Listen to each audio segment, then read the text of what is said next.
Yeah, so I'm in self-storage on a micro, just pertaining to me. I'm in acquisitions, so looking for deals.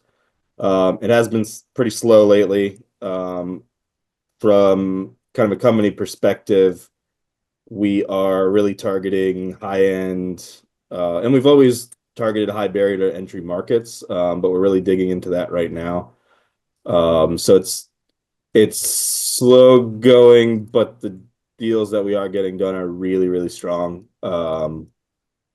So just kind of plugging away and seeing if we can find things in those kind of markets. So How is how it tell me how like what do you guys what's the forecast for you guys? I mean, you need to be optimistic. I'm optimistic because what choice do we have? But are right. you know what I mean? Like, what are you guys Yeah. seeing? Or are there any indicator like we're wait and see because just kind of give a little insight from that perspective.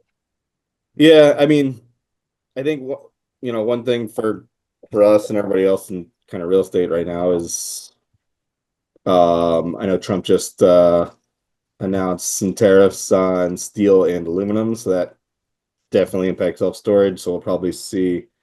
I was actually had lunch with a buddy of mine from Ajax Construction that's in Atlanta, and was kind of picking his brain on how he thinks that's going to affect construction costs for self-storage, and he thinks it might impact 10%, 15%. Kind of saw it a little bit in Trump's first term, but so that's interesting. He was talking about how he's really trying to get kind of get a lot of his deals under contract now before the tariffs start hitting and prices start going Mm-hmm. up. So that kind of Mm-hmm. benefits him. So Mm-hmm. Mm-hmm. um but yeah, it's going to be a little more challenging for us to get things to pencil. But is what it is. Yep. That's where we're at. Yep. Brandy, how about you? Well, this is our busy season. So I'm an attorney. I practice election law, and I do work with some political clients, but also with corporations and trade associations. And for all of them, their strategy is really driven over a 2-year election cycle. So it's January, now February of the odd year, so very beginning of a new election cycle. So we have a lot of clients just doing like long-term planning, or they're and so they seek our advice, and they have lots of questions about that. But it's also just I call it hustle season. Like, this is like the time when we're out there trying to get new clients, because there's a lot of movement in jobs. So even at companies, like your in-house contact could be moving to a new job, and when there's movement internally, that's oftentimes an opportunity when they look to switch outside counsel. And with political clients, I mean, a lot of turnover happens every election cycle. I've got the political stuff locked down. That's done. So we're now looking at the corporate stuff. It's interesting that you say now's the busy season. I would have thought it'd been a little bit of a lull for you because of the intensity of the political season. Never stops. Yeah. I mean, the lull is usually end of November, December, and then it just kind of ramps right up in January. Yeah. Interesting. Interesting. Patrick, how about you? What are you seeing? Because Um, you're tied directly into the real estate market and activity. yeah, I mean, kind of, and we kind of do it, we ensure their title and escrow, really everything, every product type nationwide. So, um, certain product types are, still doing well. Office is still doing very poorly, and if you own big office towers, it's not a good time. Um, People are starting to do some conversions of those. People are, and finally they're hitting their low point where do want to buy them because it's the cheapest you'd ever be able to buy one of those assets. Industrial is slowed a little bit, but it's still strong, and multifamily is still strong overall. Retail is coming back a little bit. Hospitality is coming back. But there's definitely still defaults and a lot of stuff, going into foreclosure. Not as much as anyone thought. There would be, as of a couple years ago. I think a lot of a lot of these lenders have tried to do some workouts with their borrowers and their clients, and kicking the can down the road, which, and I've talked to a lot of other lenders, they say that that road is way longer than anyone would ever imagine. So they keep kicking the can down and making it a problem for next month or next quarter. But in any event, overall, I mean, activity has picked up for sure. It was a pretty good end of the year in terms of volume, um, compared to how it's been last few years. And there's just a pretty healthy amount of activity, and people are still kind of first quarter thinking that maybe second quarter will be even more activity, and then maybe there's a rate cut in the middle of the year, and then even more. But I mean, all this stuff is it's just taking time for sellers to adjust to the realization that their, property is not worth as much as it was 4 years ago. And, for a long time, people were only selling if they had to, whether it was, a loan was maturing or their, cash flow is tight and they're into some distress. But now that the tide is turning a little bit, so it's not, by no means is it all the way there, but it's activity's definitely picked up, and there's the more activity, the more trades there are and comps there are, then that just kind of spurns other people, and it's kind of a, you know, when you see enough people on the dance floor, you kind of feel like you should get out there too. So, so it's an optimistic future ahead. Yeah, good. Because you did say, if I can share, I mean, I'm sharing even without your permission. You did have you personally had a really strong Q4 in Yeah. comparison to how you've done previously. Now you haven't been in the business for 25 years, but which is a good sign. Yeah. No, thank you. Yeah, it was a good, yeah, personally, and then that kind of echoed certainly my colleagues and the industry as a whole. And so, and it's January was a little slow, but that's pretty traditional. And then, but February's definitely picked back up, and then there's good stuff in the pipeline. So Great. Awesome. Hey, Becky, how about you? Talk a little bit about your business, your profile. Yeah, so I do Delaware statutory trust investments. I help defer capital gains and in the commercial real estate on the securitized market. You know, I've been busy. I'm generally busy. I've been busy all the first month. This is actually a phenomenal month for me. That being said, it's because these Great. people already sold. Huh? All sold. I've already sold. Huh? That's great. Oh, okay. I couldn't hear. These people already sold, so I'm not going through finding the deals or selling it. They already on the hopper to do something with their money because they're in a 1031 exchange. I'm getting booked. Like my week was supposed to be a little lighter this week, and I'm just getting booked left and right now because people are selling. They want to sell and they want to find what to do. There's a lot more confidence in the marketplace. People are trying to get off the sidelines and they're selling, by the way, self-storage. So I should let the broker know that you're interested. And I had that meeting today with the client. And it's like 4 million, 5 million. They're not like small sales, they're decent size. And these people were, mind you, talk to the people that are booking me now 2 years ago. And like, we're gonna wait and see. Now they're all like, we gotta get going. We gotta get this moving. So I think this is gonna be, hopefully, fingers crossed, a really good year for commercial real estate. I think that a lot of things paused last year because it was an election year and interest rates and all of that. Now that we have more of like, we know what's in office, whether you like it or not, that's not the concept. We know we have something for 4 years. So now we can move forward with something that we know that's going to be the case, and let's make plans around it. So that's what's happening. That's great. By the way, we had a new rainmaker join, who's a Marcus & Millichap that sells and buys apartments, represents buyers and sellers. Is that a good introduction for you? Who?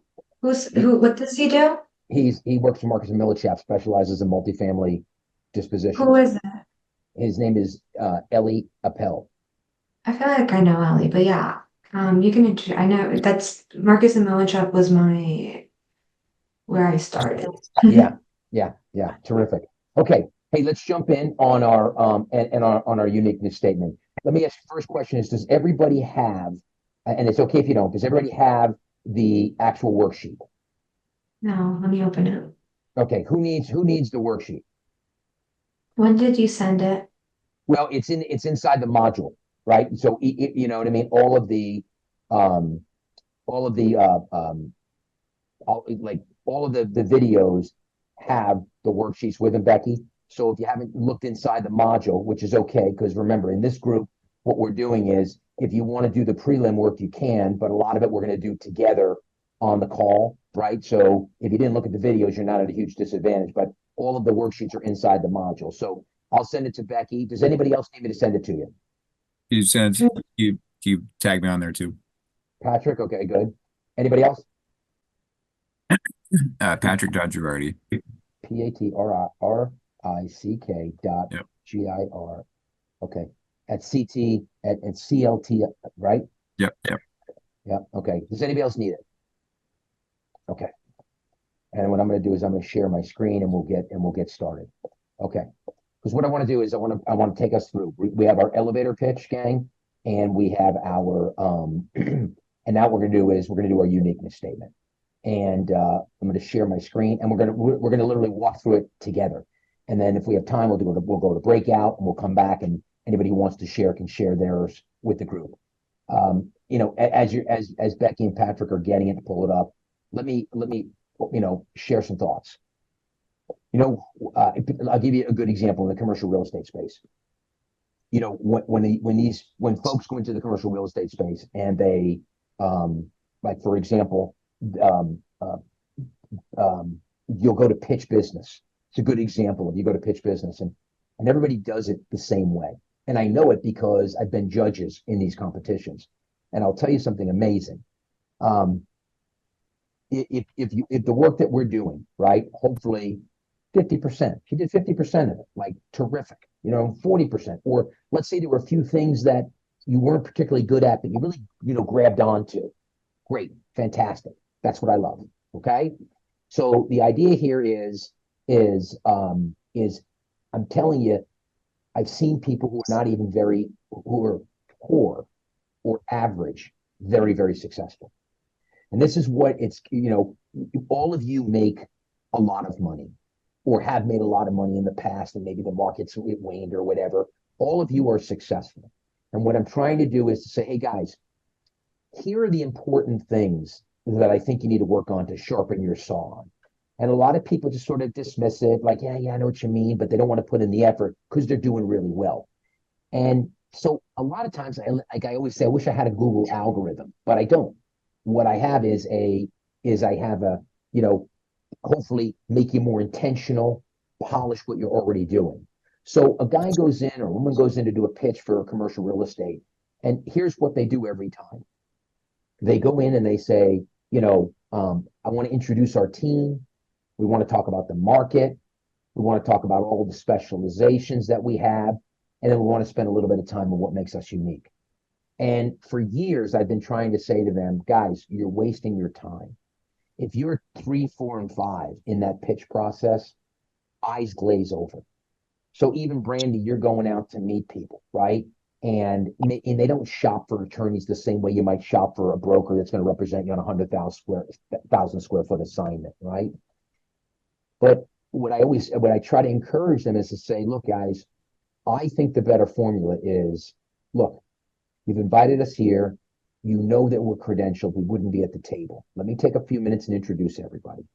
Let me talk a little bit about the market. You probably already know about the market, particularly if you're talking to the other brokers, right? So I want to talk about the market a little bit, just so we know what's going on in the market.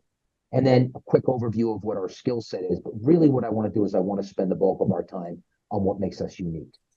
And most people they freak out because they're just used to talking about that same linear process over and over and over again, right? Let me fill up my hour.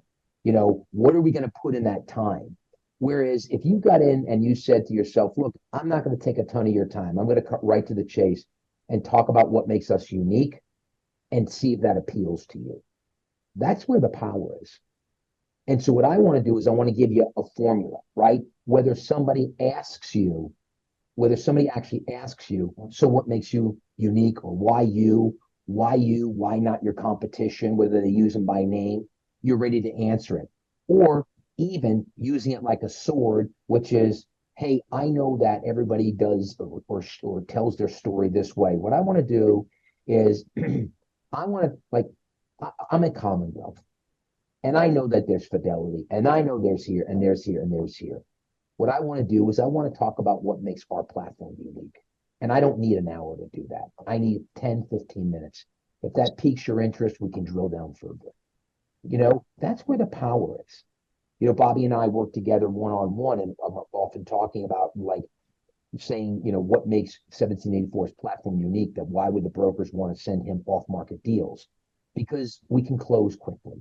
We're not bound to any institutional capital, but you've got to bring us properties that really qualify. You can't just give us 20 properties and throw them against the board and see what sticks and what doesn't stick, right? So that's what this call is all about. This call is about trying to come up with, you package what you do in a unique way. Now, having said that, I don't want you to get bogged down in thinking, oh my gosh, I got to come up with a Google algorithm, something really, really unique. You don't. We've talked about this before with the elevator pitch.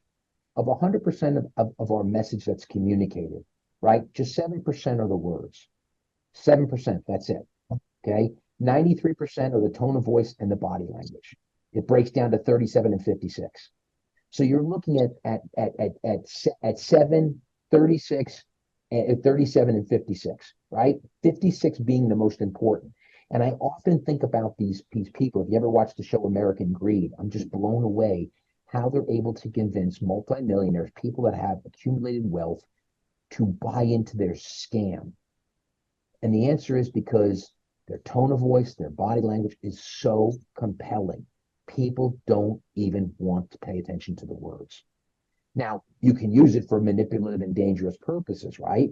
But at the end of the day, it's the ability to say, look, we're not the only one that does this. We don't have a Google algorithm that's put Yahoo out of business or makes Microsoft's Edge non-competitive with ours. We don't have that. But I can tell you, if you come up with things that put you in a special category of a few, and you deliver it really succinctly, it's just going to elevate your game to the next level. Because, look, I think what we're all after, guys, is when we talk about being the person to see.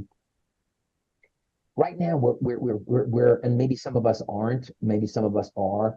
We're in a push position.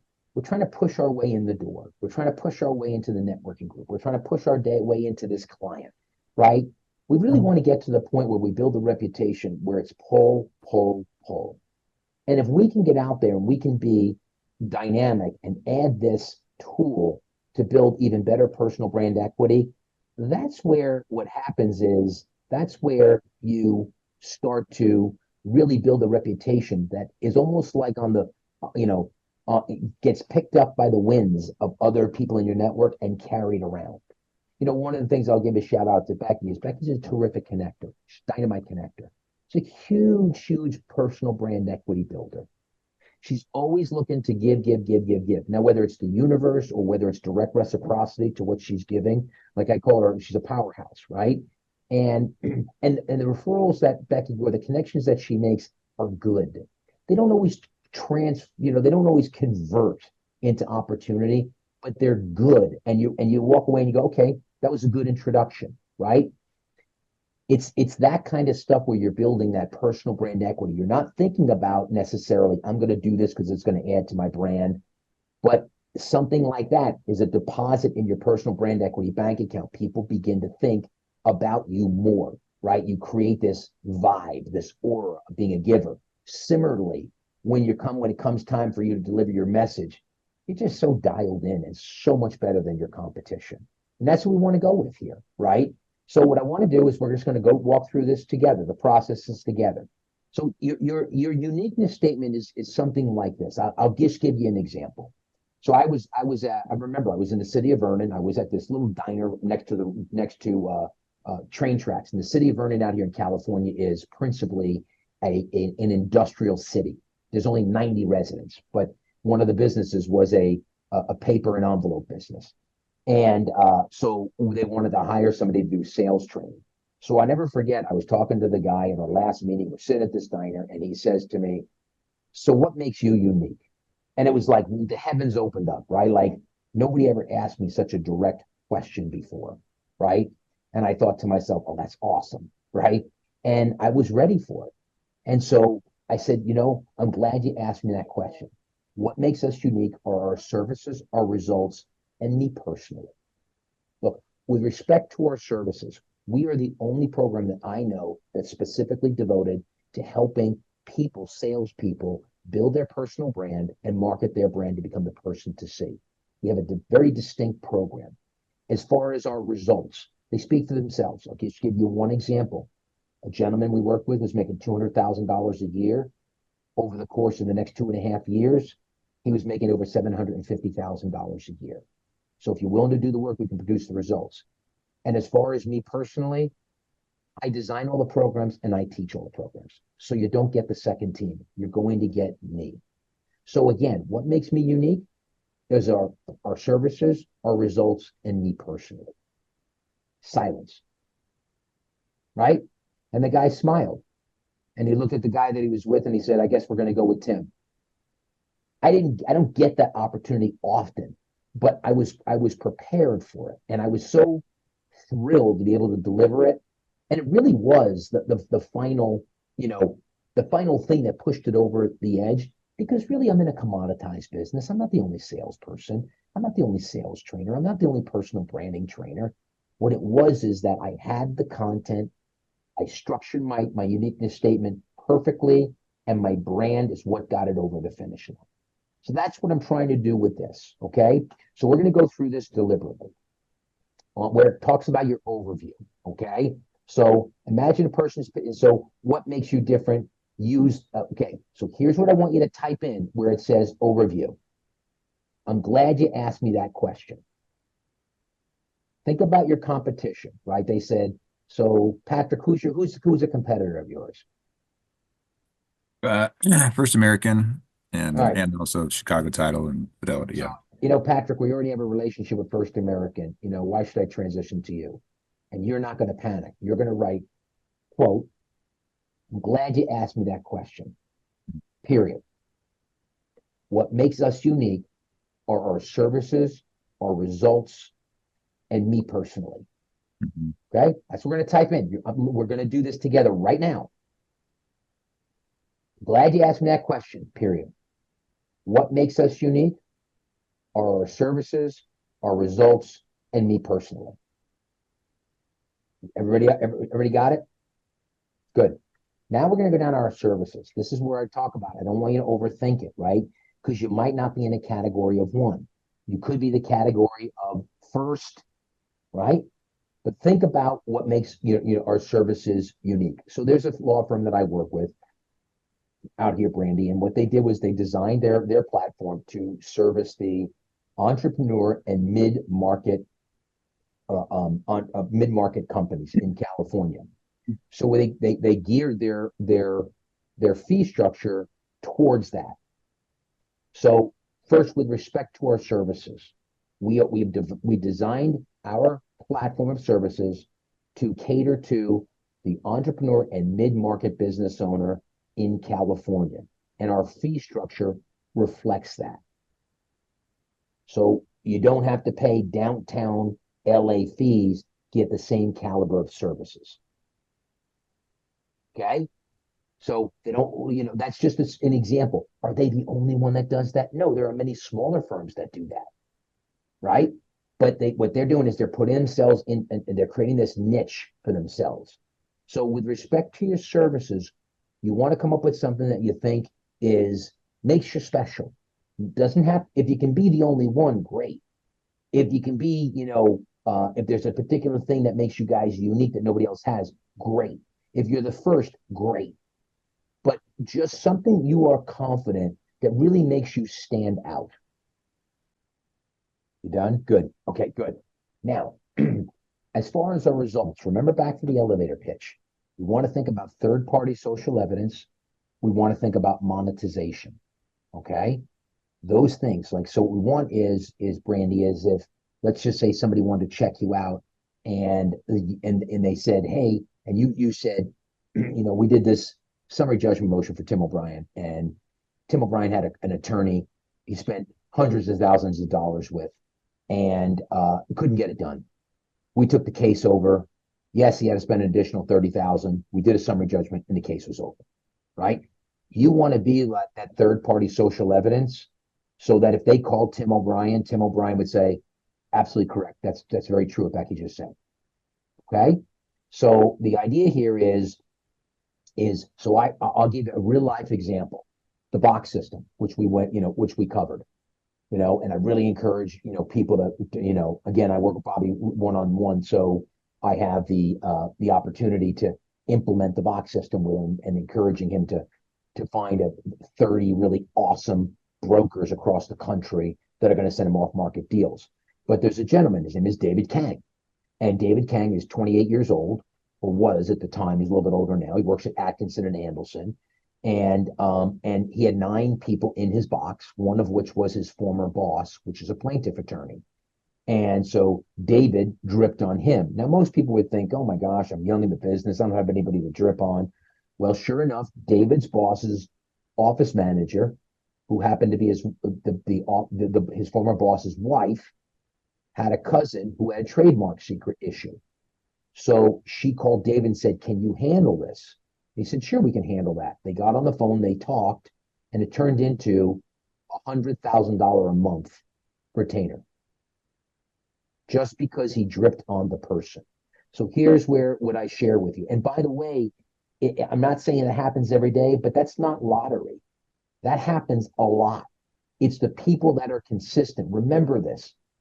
80% of all sales are made after the 5th contact. After the 5th contact, gang, 40% make the 3rd. That means half the people don't even make the 2nd. 40% make the 3rd, 25% make the 4th, and only 10% make the 5th. It doesn't mean we win on the 5th. It just means is that after the 5th contact is when we're playing the timing game. Like Becky might not be ready, but all of a sudden she's ready, right? And you just got to stay in the game and drip and drip and drip. That's why I emphasize activity, right? Over, I'm going to focus on the results today. We want the results, but we want our activity to be consistent. So I said, so here's what I would say. I worked with one attorney who implemented our box system strategy, and he was able to secure a client that pays his firm $100,000 a month in a retainer fee. Okay, that's it. Third-party social evidence. And by the way, so David actually gave me a testimonial, an audio testimonial that's on my website. So I could even say, one young attorney, 28 years old, David Kang from Atkinson and Andelson. He gave me that testimonial on my website. So I can even use his name if I wanted to. But let's just assume they said, well, can I check with that firm that you do work with? Absolutely. Why don't you call David? Right? So you're looking for third-party social evidence, proof, aside from we're awesome, we're great. You are, because you wouldn't be in the business you're in, wouldn't be doing as well as you are if you weren't. So we're looking at monetization as much as possible. Now, let me just throw this one thing in as far as monetization goes. I work with, a guy who owns a gym, very successful guy, owns a gym. And the question becomes is, how does he build, Tim, how do I do monetization? I said, you don't. I work with a group of 10 people, and over the course of 6 months, they lost a collective 374 pounds. I work with one woman who was 180 pounds, and over the course of 3 months, she got down to 150. Over the course of 6 months, down to 130. And by the end of the year, she was down to her perfect weight of 125. Right? You see what I'm saying? Third-party social evidence. Call up Mary Johnson. She'll tell you if you had to step on the scale, she could step on the scale for you. So try to be specific about a result you got. Okay? Okay, go to work. I'll time us, I'll say 3 minutes. I'll say 5 minutes. Not that you're pressured into 5 minutes, but 5 minutes. And If you need more time, great. If you need less time, just give me the emoji signal again, and I'll be quiet. Okay. How do we look? Thumbs up. And if you're not, take more time. Brandy, you good? Great. Awesome. Now here's where people really struggle. As far as you personally. Remember I talked about me personally? Me personally, I designed all the programs, and I'm the lead trainer. So you get me. You don't get somebody else who is a disciple of Tim O'Brien. By the way, someday I hope to be able to leverage my business, and they do, but I'll get quality people. But right now, that's my selling point, right? So by the way, if you're uncomfortable with you can talk about your team, right? So, but don't talk about the company necessarily. Try to make it more micro. So if you want to say, and as far as us personally, our team personally, here's what we have to offer. Stay away from the stuff of combined experience in the industry of 100 years. Like that means nothing. That's blah, blah, blah, blah, blah. This is where you want to say, about you personally, right? Or something about your team that is somewhat or exclusively unique. That's like interesting. Because when you can deliver B material with A plus, gusto, you'll dominate. Okay? So again, as far as me personally, I've built Rainmaker U. I've designed all of the content, and I am the lead trainer. So what that means is when you invest in development with me, you're going to get me coaching you. Patrick, you good? Beck, you good? Okay. And by the way, I have on my list today to make sure that connection with Alan goes through. Fill in the waiver for you. He's the accountant from Moss Adams. Yep. So I'll get that done. Bobby, you good? You're on mute. You good? Good. Okay. I'm going to stop sharing. Okay. And then what I'm going to do is we're going to go to breakout. And you guys I'm going to pair you up. We're going to go to two rooms. Okay. And what I'm going to do is I'm going to put Patrick and Becky together just because there could be some opportunity maybe locally. And then Bobby, you and Brandy, because I love Brandy to share more about what she does and her services. Brandy, they're 1784 is building a big self-storage facility in Bethesda, and so maybe learn a little bit more about their practice, and see if there's an introduction for Brandy to 1784. Okay, guys, networking on this call as much as anything. 10 minutes each, A and B, right? We're gonna have the person who's better looking go first. So in Becky's group, Becky will go first. In Brandy's group, Brandy will go first. Okay. So I will solve that dispute out of the gate. All right. Not to say you men are not handsome, but we know the truth. Okay. 10 minutes each. I'll go, okay, Becky, I'll go, okay, group person A, 1 minute left, wrap it up. And then I'll say switch to person B. And then I'll say 1 minute left for B. Let's come back. And then a couple of people will share the elevator pitch. The uniqueness statement, and you'll read it. What I'm really looking for, Coach, and I mean this. So, Bobby, what I'm really looking for is I want Brandy to say, yes, Bobby gave me a piece of information and I tweaked it in real time. Now, guys, I'm also going to give you the ability to screen share so you can pull yours up right there. So if Bobby gives you a little gem, Brandy, to change a the to an or whatever, do it in real time so you can save it. Okay? Sound good to everybody? Give me a little more enthusiasm. Sound good to everybody? The best. Thanks, Tim. I love you guys. All right. Let's do it, guys. Come on. Let's do it. Not. Go for it.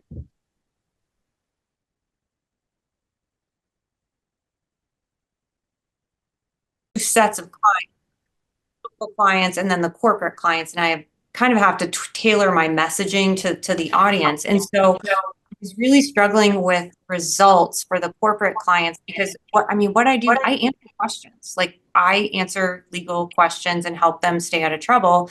And there's not, there's not much that's public about that besides the fact that like they don't get in trouble. But one thing Bobby had suggested is that the result is that we earn, lifetime clients from these or lifetime clients from them. I mean, clients are very, very loyal to us, and and that speaks volumes that they retain us for so long.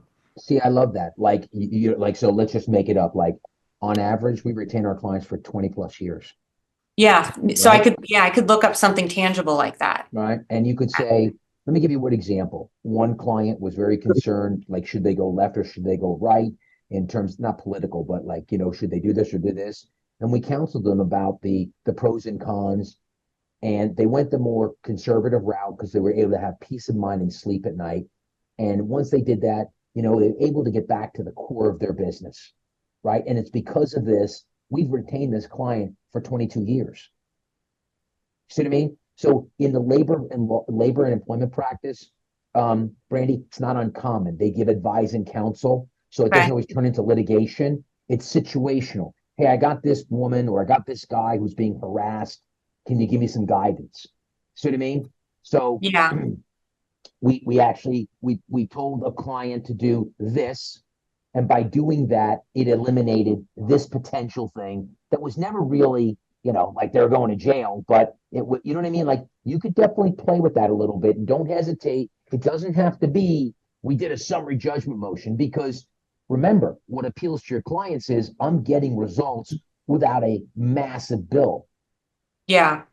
Does that make sense? Yeah. Okay. So look at it from that perspective too. Okay. Bobby, Okay. did you get any good suggestions from Brandy? Yeah, so many. Brandy's awesome.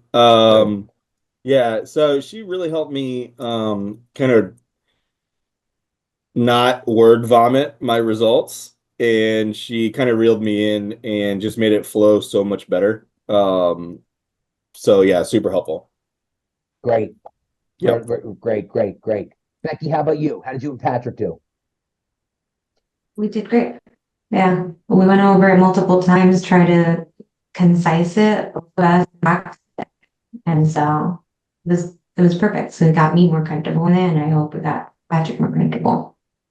Good. And Patrick, did you get any good feedback from Becky? That What's that?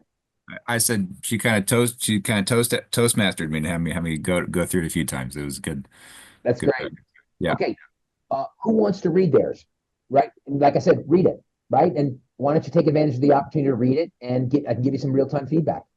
Don't worry about making it perfect. So whoever wants to go, who wants to go? Yeah, I can read mine. All right. So Bobby, I'll set you up. Hey, Bobby, there's a lot of different, self-storage companies out there, and I don't have a ton of time and to, spread myself thin. I want to make sure that I'm sending deals to people who are serious about building self-storage facilities. So, I mean, what makes you different than StoreQuest and these other places, Life Storage, good companies, but they're calling me too. Yeah, so glad you asked me that question. What makes us unique is our services, our results, and me personally. First, with respect to our services, we embrace opportunities in major MSAs that bring entitlement challenges and requirements for significant capital. As for results, we're on track to close the last part. We're on track to close the last parcel that will allow self-storage in Lafayette, Colorado, which is a high barrier to market entry outside of Boulder and Denver. As it regards me personally, I'll analyze each site myself and share comprehensive feedback. I want to build a partnership and get a deal done together. Okay, so pretty good. You got the good seedlings there. We'll drill down a little bit more and polish that on our call. But you got good seedlings there. But we want to work on a little bit more. All good. All good. Okay. Right. Cool. Yeah. To read theirs. I'm going to call on you, so you might as well volunteer somebody. Why I volunteer. I'll go. Okay. All right, go, Brandy, go. Okay. First, with respect to our services, we were the first election law practice on the conservative side of the aisle. We have the largest full-time practice with a deep bench of experts in every election law niche. As for our results, when a political opponent filed a lawsuit right before the election seeking to stop our client's advertising strategy, we intervened on behalf of the client and prevented the court from issuing an injunction, ensuring our client could keep its ads on the air. As regards to me personally, I view my role as helping you accomplish your goals. When you ask me if you can do something and the answer is no, I'll ask you what you are trying to achieve and see if we can find another way to get you there. Outstanding, particularly the last part. And I want you to kind of I push said- that a little bit, because here's the problem, Brandy. Everybody, hey, I gotta go to my lawyer. Oh, you can't. Why? Because the lawyer's job is to protect the client, but also protect themselves. So they give you the most outrageous, highly unlikely possibility to be overly protective. I love what you said.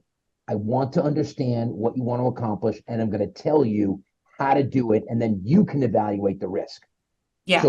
So Brandy, I would put that up front, right? Like, so as far as me personally, here's my philosophy. Okay. I want to know what it is you want to do. And then what I'm going to do is I'm going to tell you how you can do it and what the risks are, so that you can then decide from a business standpoint, do you want to move forward? I'm not going to tell you no. I'm going to tell you how to and evaluate the risk. That's what they want with a lawyer, right? Like, be my partner in business. Be my partner in trying to accomplish the objective. Okay. That's why lawyers that turn business people are so effective a lot of times, is because they understand the analysis of the law, but they also are willing to say, hey, let's drill down here and figure out, what the risk is. And if I have to pay $1 million, okay, I won't, but at least tell me that's what the consequence is. No, but you could be fined 500,000. We're $1 billion company. We're willing to take that risk. Do you see what I mean? Like, that's what's going to make you special. So I like that very much. The way I'm going to figure out how you can do it, present the risks to you so you can make a business decision. That's so refreshing. Patrick, how about you? I'm glad you asked, Tim. With respect to our services, we're a national commercial team who can handle any transaction of any size nationwide. We also have access to a bullet of information on owners and properties and the debt they're in across the country. As far as results, every guy like me in this position as a title rep will say they have the best team. That's pretty hard to quantify. So I like to share some of our top clients that choose to work with our team time and again. We handle the bulk of transactions for Prologis, everything from Texas and West. We do all of LBA Realty's work. We work with time with related companies, CB Global, KBS Partners, BKM, and a host of many other firms and brokerage offices nationwide. How we went over the Prologis account was really through the execution and a great service that we provided. When they bought a portfolio in Fullerton several years ago, they did not choose to work with our team. The seller demanded it. Prologis said, okay. And at the end of the closing, we asked them how the service was. They said that was the best that we've had, a complicated deal. So now we're going to choose to work with your team whenever we dictate title. And they really overwhelmingly have. So I share that because Prologis being the biggest REIT in the globe, they want the best and most efficient closing possible. And so they choose to work with our team. So that business relationship was earned on the merit of our service and not, a fraternity brother relationship. So, and as regards for me personally, I don't do anything transactionally. I focus on the long term. I have business relationships with my clients who then become friends, and I have a genuine care for their business development and how I can add to it. I'm extremely responsive, available, reliable, always an avid connector of good people. I'll always advocate for my clients whenever needed. So we got a lot of good stuff there. Yeah. So here's the deal. Like, as far as our services, right? Like, maybe there's nothing unique except for highlight the information about the properties in distress and right? That database, right? As far as our services, we can handle any transaction, but one of the things we have, which is we have this great database that we share with our clients that shows this. Maybe the others do, but you deliver it in a succinct way. The Prologis is a perfect example but just minimize, get rid of everything else. Here's a good example of the value we bring. Okay. Prologis is the largest REIT in the country. They had a prior relationship. There was a deal. The seller demanded that they use us. Prologis didn't want to, but they did. At the end of it, we asked them how we did. They said, you did so phenomenally well. We're now going to switch over to you. Yeah. That's it. Keep it neat. Yeah. Now, the other thing you want to emphasize is, hey, look, I don't just treat it like a transaction. Everybody says it, a relationship. But I also want to share with you, kind of a little bit of a unique background. I played college football. I played in NFL Europe, right? And I was for 10 years the director of scouting. I ran the Alumni Association for Loyola. I have a very expansive network. So I really try to be more than just a transactional. What I try to do is leverage my network on behalf of my clients. That's what kind of makes you unique, Patrick. Yeah. You follow what I mean? Yeah. That's where you want to play in the unique space, right? And so it's like, hey, I can help you grow your business. Or, hey, I would love to help you grow your business. And I have a great resource that allows me to do that, my network. Okay? So we're a minute over. Beck, you escape having to go. So awesome job. Well done. I'll send the recording over to you if you want to reference it. You're going to get your modules. You're going to get your login credentials for the next module, which focuses on building our network, right? Continuing fewer, better centers of influence. And any questions, comments, thoughts before we sign off? No, that was helpful. Thanks, Tim. Thanks, gang. Appreciate you, everybody. Bye. Thanks, Tim. Thanks, Brittany, for your help. Bye. Bye.